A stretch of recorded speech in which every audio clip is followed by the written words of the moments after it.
So, my guest today is my colleague, Silas Hendrich. Silas is a marriage counselor, couples therapist, relationship coach. He also does individual therapy and life coaching here at Growing Self. He typically sees clients out of our Broomfield office, but he is now pretty much exclusively online under the circumstances. So, Silas, thank you for joining me. Yeah, thanks for having me, Lisa.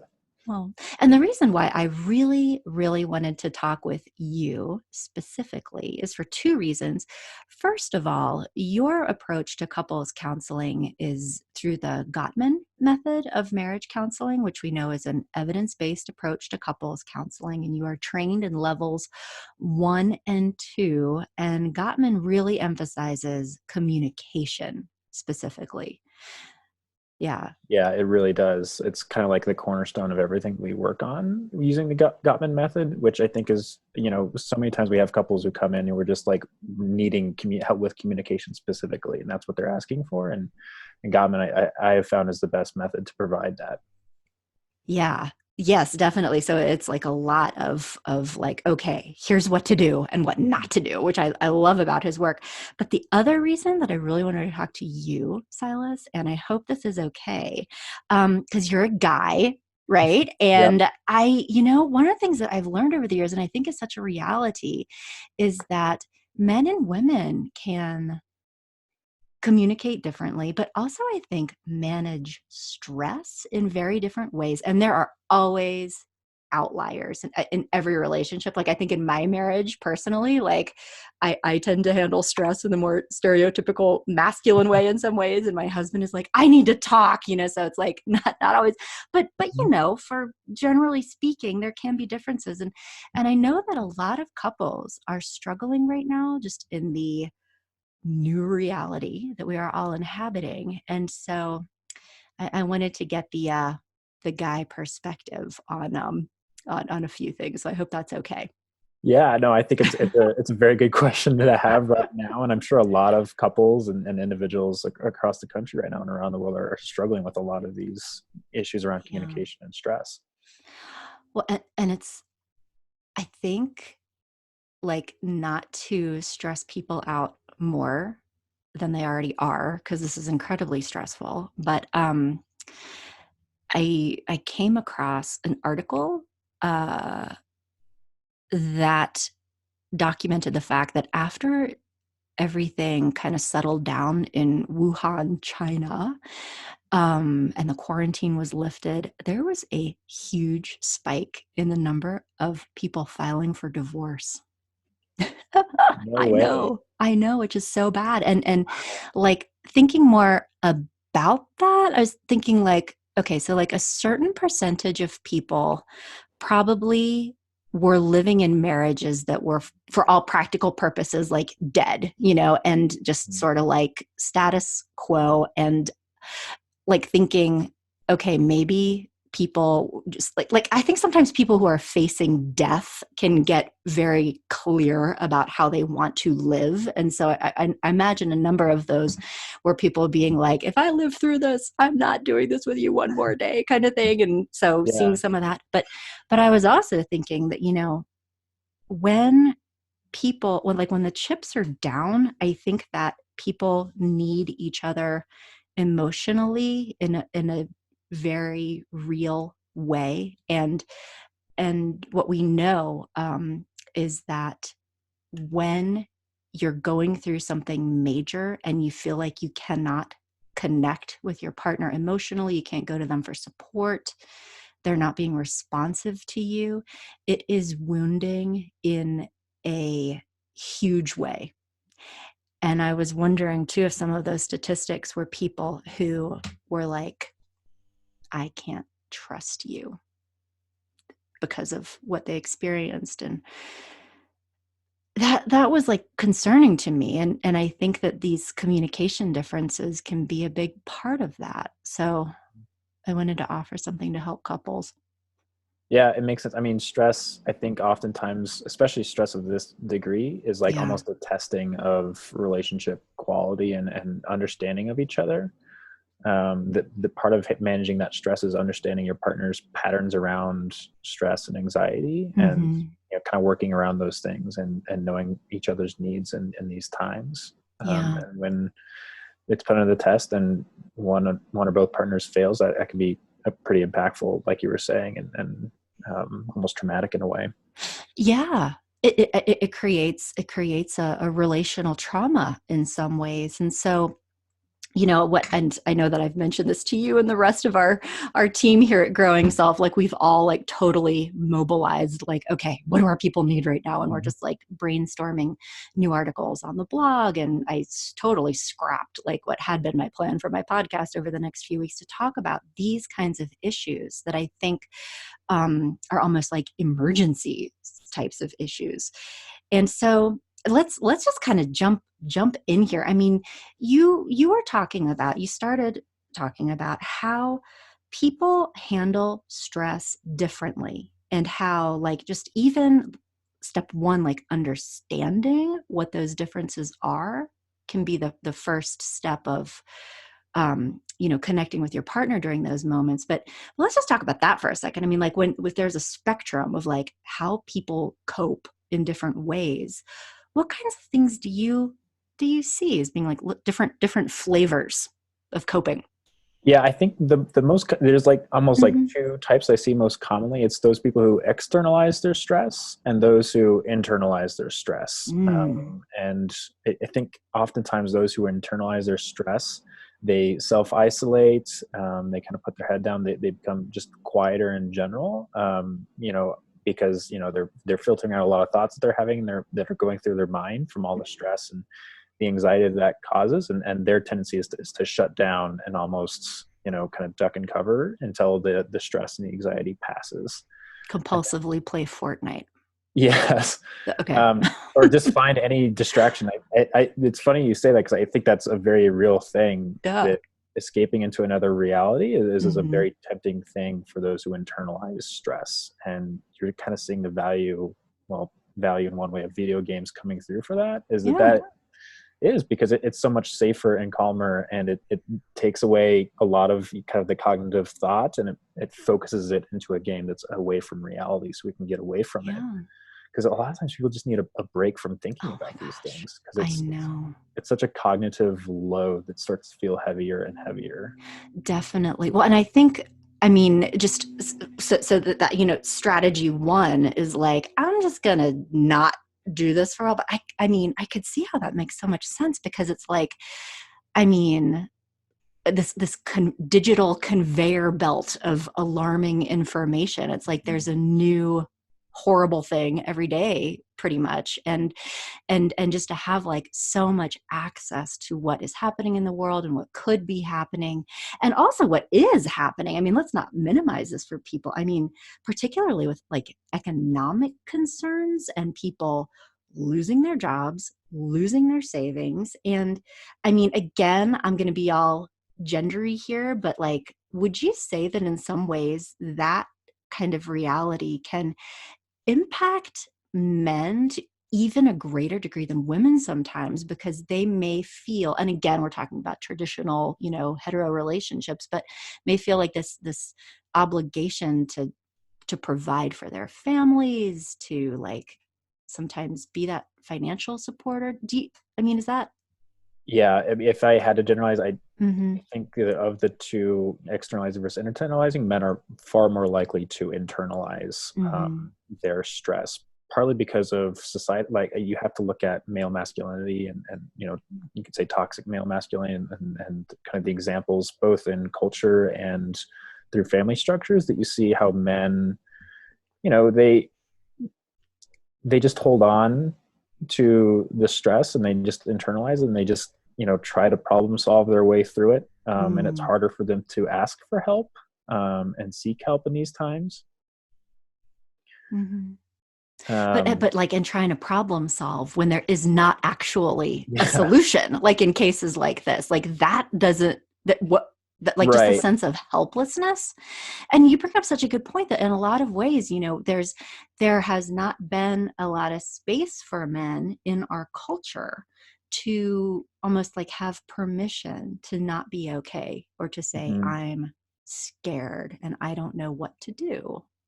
Yeah, and it becomes overwhelming and overloading, which Mm, is where we kind of turn into those internalizing behaviors of the video games, or hmm. isolating, just to get away from it, and almost taking like a fatalistic approach to things, Mm, where they just assume it's going to be all bad, and just kind of work accordingly, yeah. which I think is detrimental to men's mental health. In what way? Say a little bit more about that. Yeah, so when when you're not, when you're internalizing all that emotion stuff, like it like stress demands to be felt in a lot of ways, and you can Stress also, demands to be felt. We're going to put that on the list of sayings to cross stitch on a pillow for our yeah, office. You haven't worked with Growing Self all that long, Silas, so you don't know this, but we have a running list of like very cute, pithy things to cross stitch on pillows. Stress demands to be felt is now officially on that list. I'm writing it down right now. yeah, and I'm borrowing that a little bit from another one. It's pain demands to be felt, Okay.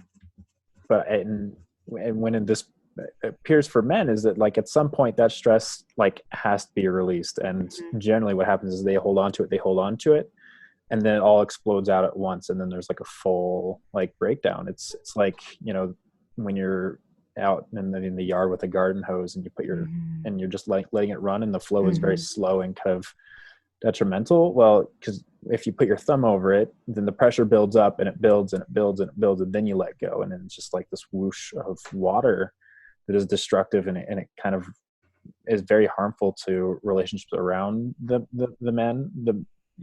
who are going through it, and it just it it it, it it's destructive to their relationships. Like what? And what are we talking about here, Silas? Like what does that actually look like in somebody's house if a guy has been maybe internally experiencing a lot of this emotional stress and pressure without maybe giving any outward appearance of it? They're sort of like, sitting there.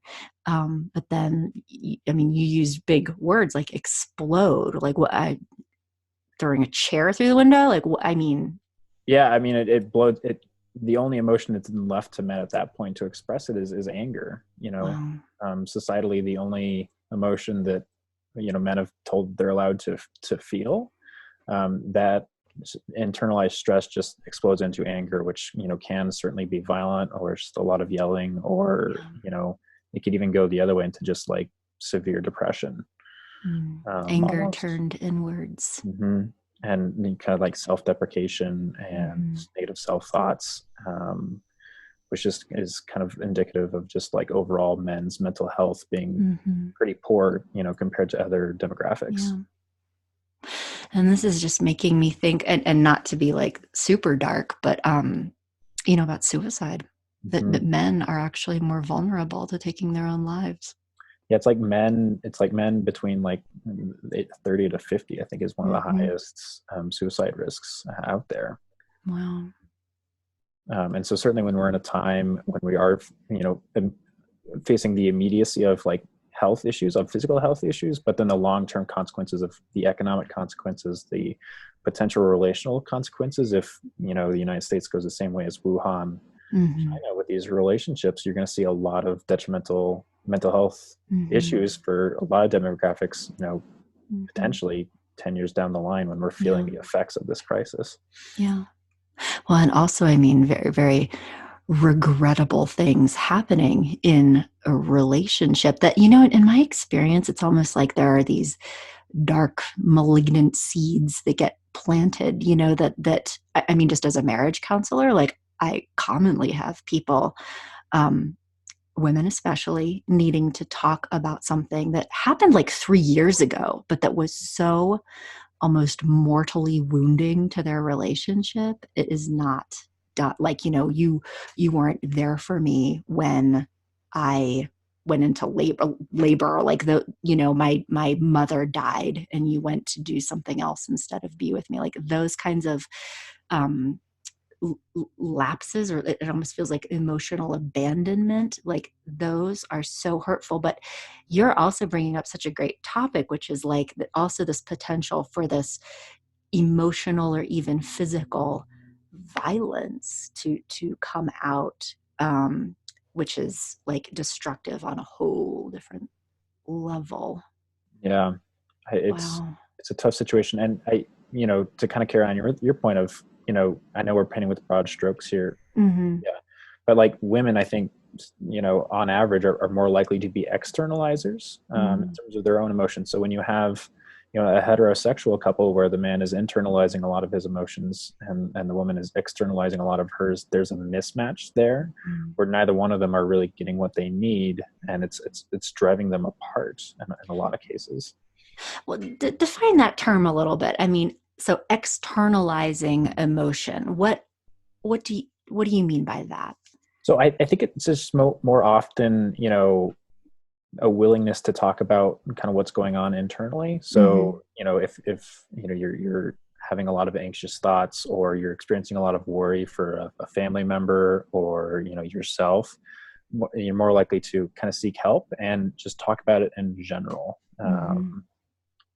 And it just comes out, you know, outwardly, Mm-hmm. in a way that is, inherently, it's part of that stress demands to be felt, and Mm-hmm. it's sharing that load across your support network in a lot of ways. So Mm-hmm. externalizing can be, more healthy in some ways, and it can go the opposite direction too. But I think, more often the case, because you're externalizing stress and worry, you're getting help and support in that Yeah. ways that, makes us feel better in a lot of cases. Yeah. So it's saying really explicitly, I feel scared, I feel worried, I don't, XYZ. Um, and I could see that how that could be helpful because, you have, among other things, just like a little release valve to that Mhm. pressure cooker, and you can mobilize your support network. You can kind of share that. But you said too that sometimes that can have a dark side as well. What does that look like?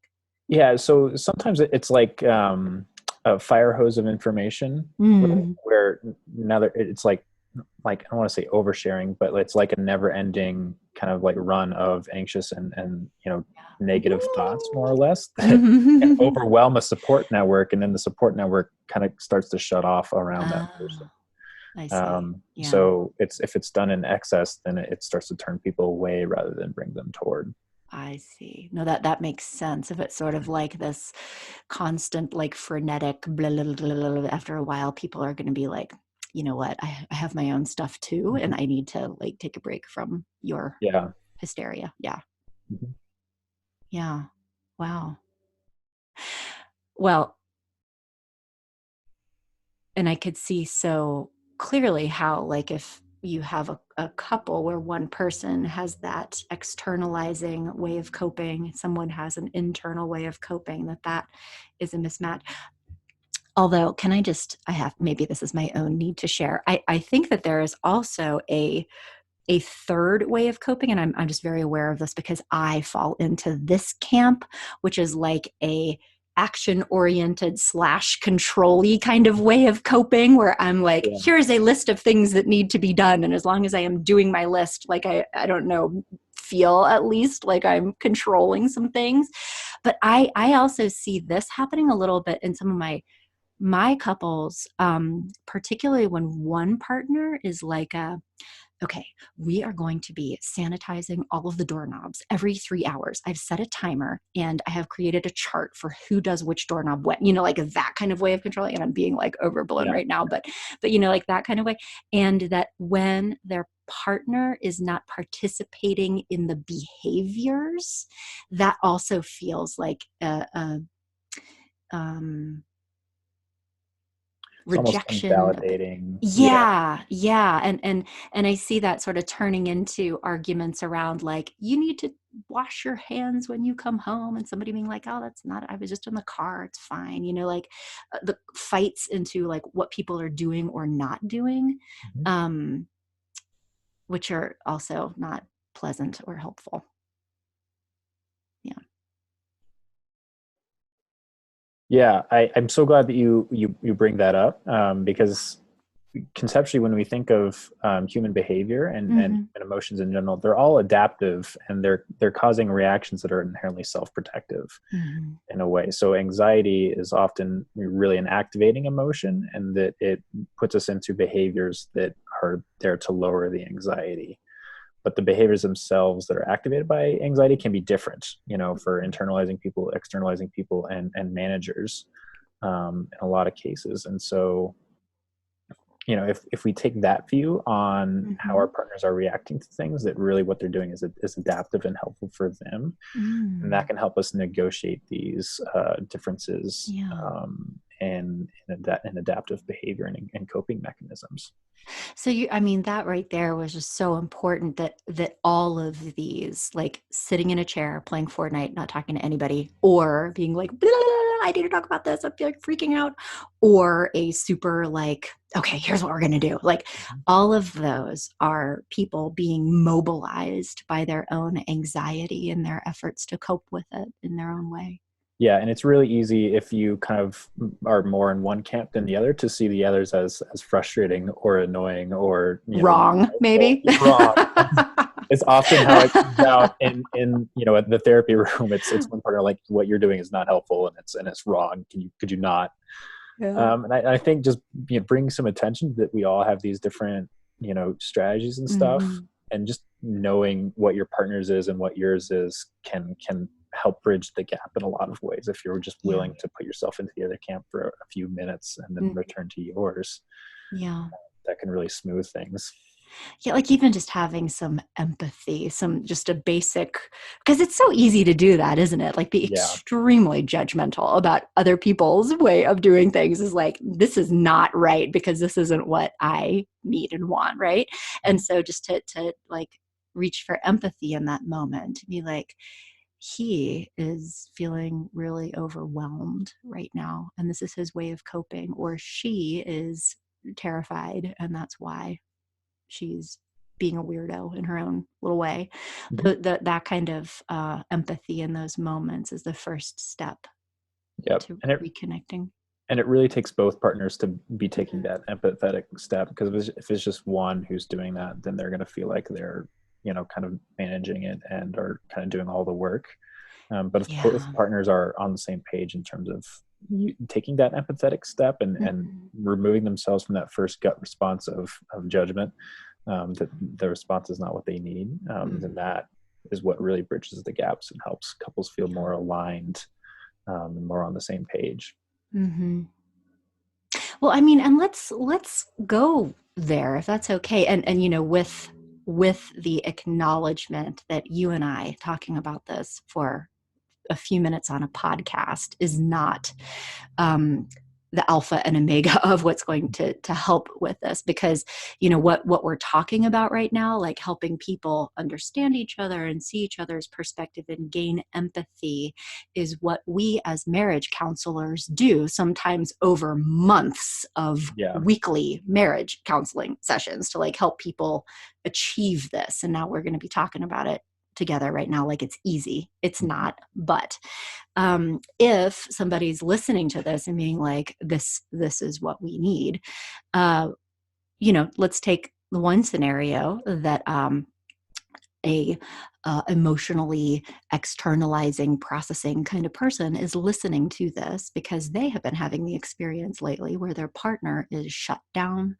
shut off, disengaged. They feel like they can't talk to them, can't connect with them, or if they do, they get maybe a minimizing or dismissing response in return, like, "Oh, it's not that big of a deal. You're freaking out. Like, stop."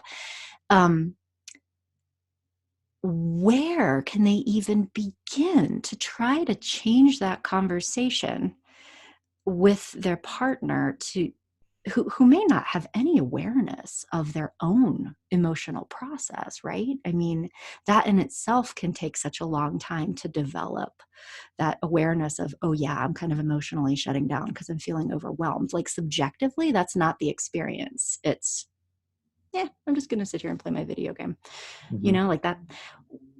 I know this is a huge question, Silas, but where would you even start?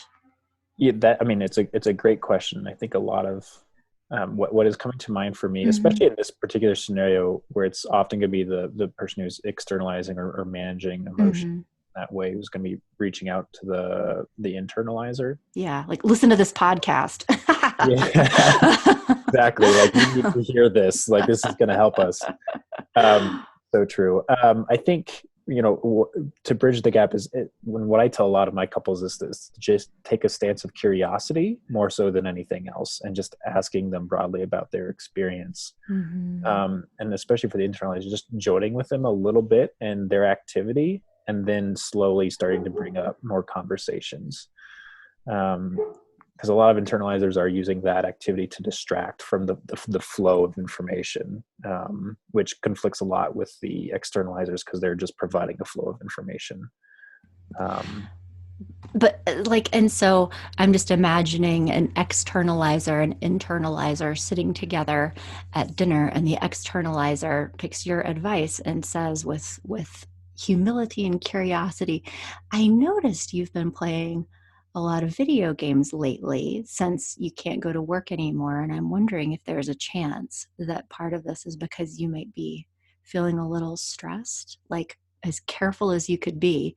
um, what are some of the responses that they could expect in that moment from their partner?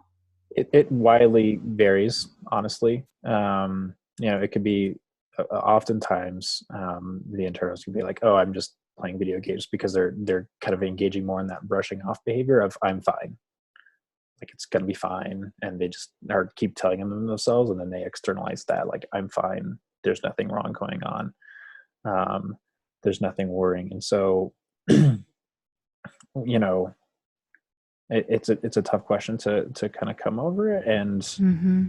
you know, I think a lot of couples run the risk of then now they're over asking, and they're Mm. just, it becomes an interrogation more so than just Yeah. a curious stance.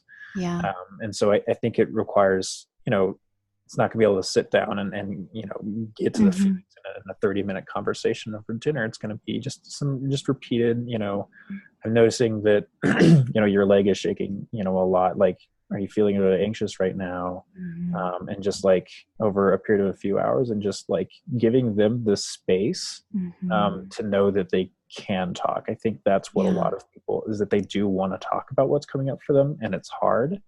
And so having the knowledge that it's available, Mm-hmm. and that you are offering it first, so that you're taking the step, Yeah. you're giving them the space, by kind of asking over a period of Mm-hmm. time and just letting them know, when you're ready to talk about it, like, I'm feeling a lot of anxiety and worry Mm-hmm. personally, and I'm wondering if you are too. Can we talk about this, Mm-hmm. later, and giving them that space? Yeah. But see, this I think is just so incredibly important. And what I think can mess up a lot of couples is what you're saying is, go ahead and like float that little boat, just like sort of set it free and then let it go. Like say, I wonder if you're feeling anxious too. And then somebody would be like, no, I'm fine. Like, okay. And like walk away from that. Because I think what happens in a lot of homes and relationships is like, you never talk to me about how you're feeling and this is impossible and you're just sitting in your room all day and I need you and your door's closed. Like it turns into a argument about how a couple is relating to each other. And so that right there is just like open the door and then manage your own feelings to the degree that you can just like not have to have a certain outcome of that conversation. Yeah. Is that like the and I am do not have the extent of Gottman training that you do, but like the soft startup Yeah, kind of there's soft approach. Mm-hmm. startups, there's negotiated timeouts, that I think can be relevant, but definitely using a soft startup, Mm-hmm. and that really comes from the stance of curiosity, right? Because oftentimes it's what it could come out is, why are you not stressed right now, which is almost a criticism, and not emotionally empathetic at all. Yeah, Like, like coming from a what's place wrong of with you? frustration. Yeah, it's like, why am I the one stressing? I feel like I'm stressing enough for both of us, and you're just Mm-hmm. sitting there calm as can be, Yeah. which is a very, valid frustrated feeling. But when we come at it from that feeling of frustration, it is received from the internalizer point of view as a criticism, Mm-hmm. or that there is something wrong with you, or and Yeah. it raises their defenses, and at that point Mm-hmm. you're not going to be able to have a conversation because their Mm-hmm. defenses are raised, and now you're turning away rather than turning Mm-hmm. toward. Yeah.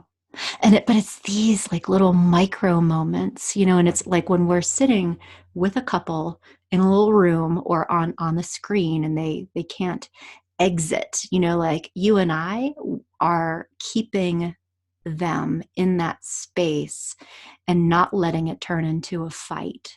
Like, saying, Joe, when Jane said that she is feeling like she's so upset and really alone in this, it seemed like you came back with something that felt defensive or minimizing to her. And I'm wondering, if you were able to set that aside for a second and check in with how you are really feeling. Like that then becomes a moment where that couple can do something differently. But that is very, very hard for couples to do on their own, because these instinctive just reactions to each other happen so quickly, and it drives people apart. Yeah, it really is. And so one perspective that I've been telling my couples to kind of keep in Mm-hmm. mind as they're kind of navigating a very new situation with only Yeah. once a week therapy is to recognize that, Mm. to externalize the problem, which is the thing that we would borrow from a more narrative theory. Mm-hmm. Mm-hmm. Recognizing that all of the externalized stress and stuff that's going on, with the health crisis and coming economic crisis and all that stuff, is it's not about your partner. You're not angry or frustrated with your partner. You're angry Mm-hmm. and frustrated with the stress of the environment that's providing you, Mm-hmm. and that you and Mm-hmm. your partner are really on the same team to combat the stress Yeah. together. Mm-hmm. And so that perspective shift helps people with these soft startups, because it's no longer about they're not doing it correctly or they're not giving me what I need. It's that we're both struggling together to handle this anxiety that's Mm-hmm. external to us. Yeah. And so it aligns couples together rather than driving them apart. Mm-hmm. It's removing the wedge, That's essentially. a great stance. Wow. Yeah, so that instead of like arguing with each other about how we're connecting or not connecting, or that it becomes we're fighting a common enemy Yeah. in Because I some think ways. Mm-hmm. what most frequently happens for couples under stress is that they end up just missing each other, Yeah. which is a powerful reframe, because when we miss our partner, we think of our partner during times when we're not stressed, when we Mm-hmm. think of them at their best, when Mm-hmm. they are attentive to us and we're laughing together. Fun. Yeah. And when we're under stress, we miss that version of our partner Yeah. so much. So we're not angry with our partner. We're frustrated that we can't be that carefree, happy version of us together. Mm-hmm. And just having that in mind, that what you're Yeah. seeking during these times of stress is really that connection with your partner. Yeah. Yeah. And you're wanting that. Mm-hmm. And Mm-hmm. when that's the feeling that you're having, when it's I miss my partner, not I'm frustrated with my partner, I'm frustrated with the situation and I miss my partner. So Right. how can me and my partner, you know, handle that stress in a way that we can insulate ourselves from the Mm-hmm. stress and have a return to those happy times? Yeah. Yeah. And that's just like so profound, like, because when people are both as individuals feeling extremely stressed, I mean, I know that when I am feeling extremely stressed, I am not my best self, Silas. I'm like, and everybody is. And so it's like in those moments, our partner is in some ways like needing us to be our best selves, being empathetic and compassionate and responsive and able to see things from their point of view and be responsive to their needs, when stress makes you extremely focused on your own needs and your own feelings. And so that is a big job, is to like almost step out of your own stress at that moment and say, okay, who do you need me to be to help you right now? Yeah, it's one of the more Ugh. difficult kind of pathways of self-realization that can come through Mm-hmm. for in a time of stress, of having the self-empathy and the self-thought to just pull yourself out of it for a minute and think, okay, what Mm. am I really feeling right now, and what is it really about, and what's going on right now? And most couples, if they're able to do that, and sometimes it requires a therapist to help them do it too, because it's such a Mm-hmm. weird stance for us to take as human beings, to pull yourself out of a situation. But if you can, and you pull yourself out of your situation, most thing people are going to realize is that they just miss each other. Mm. And they're just stressed and they want to feel safe. Mm-hmm. And there's safety in being with the person when they're at their best, because that feels the Mm-hmm. best, and it feels secure in the relationship, and you feel more insulated and secure from the outside world. Mm-hmm. Yeah. But again, like that right there, that's a totally different conversation, is to say, I need you right now. I miss you. I would think is received in a very different way than that. Would you stop already? Or what's wrong with you? Because that's where it's so easy to go. So just to shift into that understanding of what you're really feeling and what you're really needing, and being able to communicate that in a way that your partner can hear. Right. Which I Yeah. think is a very important, that you have to communicate in a partner way that your partner can hear. Right. Because Yeah.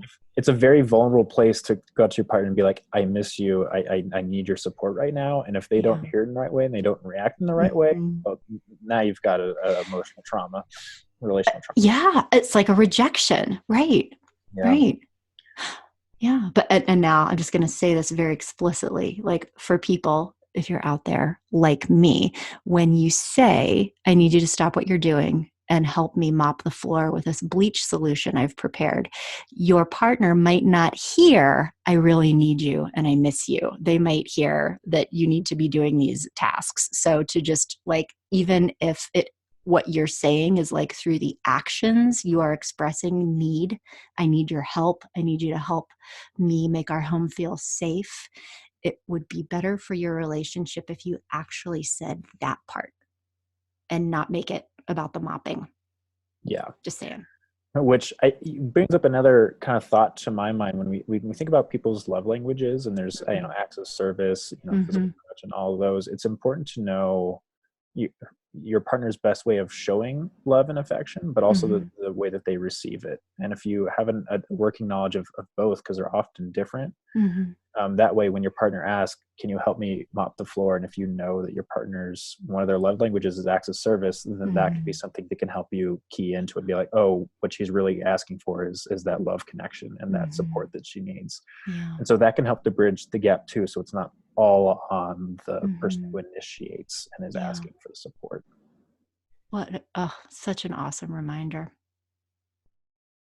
Now, if we were to look at this the other way, um, empathetically, and entering in the mindset of someone who maybe copes with stress by distancing themselves or distracting themselves, um, could you talk a little bit about what that experience might be like for someone who is attempting to take care of themselves in the way they know how, and they have their partner, what maybe feels like to them, badgering them or trying to get them to talk about things or do things that make them feel worse instead of better, and what they might do in those moments to be communicating their needs in a hopefully healthy way to their partner without it turning into an explosive, you know, the chair going through the dining room window. What do you Yeah. do? Great question. I'm going to think about it for a minute. Yeah.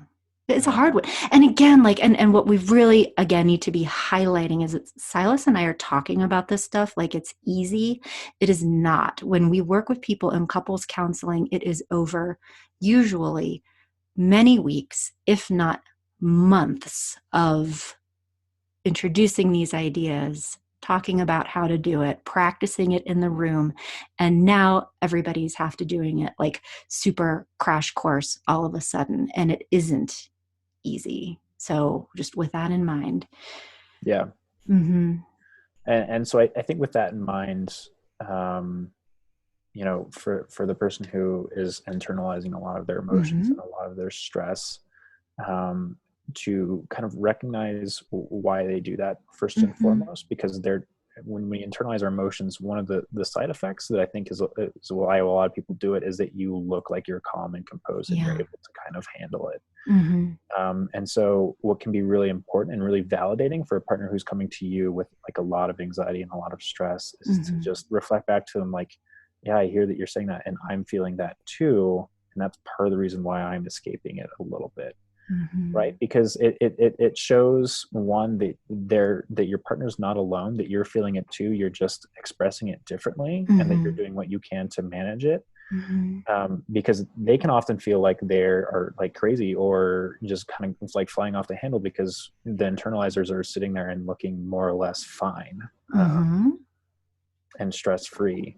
And I think if the internalizing partner can just take a minute to just Yeah. kind of respond honestly with the feel like, yeah, I'm feeling like really stressed and I'm feeling overwhelmed. And I Mm-hmm. hear that you are too, you know, I'm kind of doing this activity to kind of escape for a little bit. Do you Yeah. want to join me or something like that? Because then it Mm-hmm. becomes a shared activity and Mm-hmm. the partner is no longer feeling like they're crazy and that they're not alone. And Yeah. so now it turns from a you into a we. Mm-hmm. We're feeling this, we're experiencing this, and this is how Yeah. we're handling it. Yeah. Yeah. And I love that suggestion right there. Like let me take you into my world and show you how I get some distance from some of these feelings and do things that are maybe kind of fun and distracting and having that invitation to do something together. Although I Mm-hmm. have to tell you, my husband and son play Fortnite routinely, as do all their friends. And it really stresses me out. Like if I'm in a situation where people are even like digitally shooting at me. So I don't Mm-hmm. love that. But Fortnite, you can like have all these little different costumes and like backpacks with iguanas in them and stuff and like dances. And it's Yeah. kind of cute. Like, you might enjoy it. Just saying. It's yeah, no, I dabble. I get a little too frustrated because I'm just terrible at those kinds of games in general. I don't know what Me makes too. sense, but I know. my idea is and it's a multiplayer game. I just want to play a single player game in my world a little bit, you know? Totally. I like Candy Crush is really as stressful as I want my to get. But anyway, but just like to have the opportunity to join with something Yeah, that and your it might be partner's that doing. Mm-hmm. for your example, it might be not necessarily you are actively engaging, but you're sitting next to you actually I on sit the there and I couch watch. and Mm-hmm. you're with them and Mm-hmm. you're present a little bit. Yeah. And physical touch can be helpful Yeah. too, depending on Mm-hmm. the languages of just that reassuring physical Mm-hmm. presence and Yeah. that feeling of togetherness. Mm-hmm. Um, it's a lot of times Yeah. what we're battling is not feeling alone. And that's so nice too, just like to find ways of being together in that and to have that understanding and respect for the very legitimate purpose it is serving and to join in that. And also, that perhaps in there is this idea of reciprocity. Like, I understand that you need to like turn all this off. And so let me make some popcorn and I'm going to come in here and spectate while you run around and do your thing digitally, but like maybe after this we could go on a walk and I could just share, and I just need you to like nod your head every once in a while and say mm-hmm and be like, oh really, and you don't have to do anything else except I'm just going to talk. Okay. It's a very important second step. Thank you for Yeah. bringing it up because it's one we have to make sure both partners are getting what they need, Yeah. and both need to be to some degree accommodating for that. Yeah. Because that's kind of where the magic happens is that Mm-hmm. reciprocity and making Yeah. sure that everyone's needs are being covered in that. Yeah. And on that note, like as I shared that little thought a minute ago, I did not have a conscious thought in the moment that I did until after, which is that what I have learned over the years, partially as a marriage counselor, but also partially as somebody who has been married for a long time, is that I have found it to be really helpful for my husband and I if I do need to talk about things, if I say out loud before I start talking, I don't need you to do anything. There is no problem to be solved. I am not asking for advice or help. I just want to tell you how I am feeling. and no response is required, because I think that my husband, like many, very caring, loving men do, that he hears, oh, Lisa needs me, and so he wants to like do something to help me. And that many times, even though the intentions are so good and pure, what that can do to an emotional connection is almost shut it down in some ways. Like if I say, I'm so worried about XYZ, and my husband says, well, you know what we should do. It's like the emotional part of that conversation has just stopped. And yeah, it took us probably like most of the 90s to figure that out, but we finally did, and now it's better. Yeah, that is such a little story that I think is so indicative of like so many communication strategies Yeah. in couples. Uh-huh. I find that when we're doing like conflict management or something Mm-hmm. like that, one thing that I have to remind them is, your job now Yeah. is, especially the one who's listening, your job is Yeah. to listen. Don't be Uh-huh. crafting a response yet. Right. Because I think, in that story, what I'm here for is, as you're like sharing your husband all your emotions and feelings, he's problem solving. He's not listening to you Yeah. anymore. He's like, okay, how can I fix this? Mm-hmm. Which is not, you learn to communicate. That's not what you needed right then. You just Mm-hmm. needed someone to hear you, so you didn't feel alone in having those Yeah. emotions. So that's a tip I often give to my couples Mm-hmm. is, we need to break down our communication, because there's an intermediary step before you Mm-hmm. craft your response that's so important that we often miss, which is listening and Mm-hmm. really hearing your partner. Mm-hmm. Yeah. And showing them that Yeah. you hear them, like to say something that communicates the fact that you heard them, and that what they're saying makes sense. Yeah. Using those reflective listening skills, Mm-hmm. Yeah. are you looking at them? Are you paying attention to them? How do we convey with our body that we're listening, Yeah. turning towards rather than away? Yeah. This is such a great conversation. Silas, you've been so generous in really just kind of like breaking all this stuff down and sharing a lot of very specific things that couples can do differently to get different responses from each other. And so we know from our work, and also because all of these ideas are based on evidence-based forms of couples counseling that have tons of research behind them. So this is the stuff that works. And it can be very difficult to implement these things on your own because of the reactiveness, or like the big feelings that immediately come up, and people having reactions to each other's reactions. What would be your advice, Silas, for you know let's see, put this into a coherent question. So somebody listening to this could there's a lot of takeaways and to-dos that they could apply on their own. What would you look for as an indication that a couple may need the support of someone like you to sit with them and be talking about what's happening, and sort of serving as a moderator and as a coach through those moments? Like what would be the difference between a couple who could just like take this and run versus somebody who might need more support? Um, that's an interesting question I haven't really necessarily thought of before, but I think what's coming to mind is Mm-hmm. ironically, but statements. Hmm. If you're having a conversation with your partner and they share something and you're like, yeah, that's true, but if there's a lot of those going on, that tells me a number of things. One, that there's not actually like that true listening and validating of emotions going on, and that both partners are reflexively developing responses and defenses to what someone is saying. And so for those couples, they need someone like a third party, like a therapist or a counselor or a coach, to point that out and may force them to rewind a little bit and try again. And so those are kind of the Mm-hmm. two main indicators for me Mm-hmm. of when a couple just needs a little bit more support, Yeah. in terms Yeah. of someone just rewinding them a little bit, because they'll get it right the second time. You just have to point it out, Mm-hmm. and then Yeah. they can start practicing that a little more. Mm-hmm. Silas will make you listen to each other. is what I'm hearing. It really Yeah. is. I apologize to my couple sometimes because like I know this is really annoying, but it's really important when I step in here, Yeah. make you rewind, and I'm going to make you say it again. I'm going to give you the words, but you're going to say it, and then we do it, and then it's the next Yeah. session. Like, we did so much better this week, and I'm like, awesome, love it. We're going to try again, and I'll butt in less this time. No, that's so awesome. But I think that like it,